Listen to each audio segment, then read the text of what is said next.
We know that originally, as we discussed earlier, the Philippics were read by Cicero's friends because that's how they were distributed initially.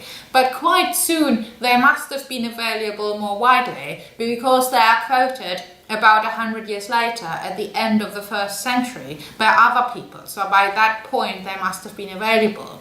The most famous reaction is obviously Juvenal, who talks about the divine Philippic with reference to the second Philippic.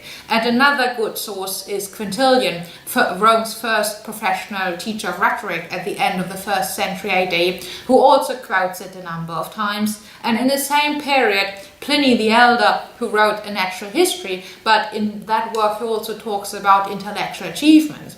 He also mentions Cicero and cites the speeches he gave as consul and the Philippics as examples of Cicero's rhetorical virtuosity and his influence as an orator.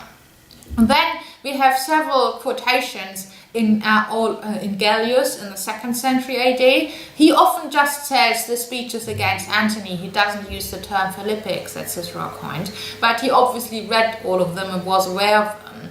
And a bit later on, we have several quotations in the grammarians of the 4th century. So there is enough evidence to show that they were always known and always read. What we don't have for the Philippics is an ancient commentary that we have for some other of Cicero's speeches, but it's uncertain whether that never existed or whether it's just not survives. But the Philippics definitely were always read, and then a little bit later, sort of from the early modern period onwards, they were certainly among the popular speeches that were often read as examples or as training ground for contemporary politicians and other people who needed to make effective speeches.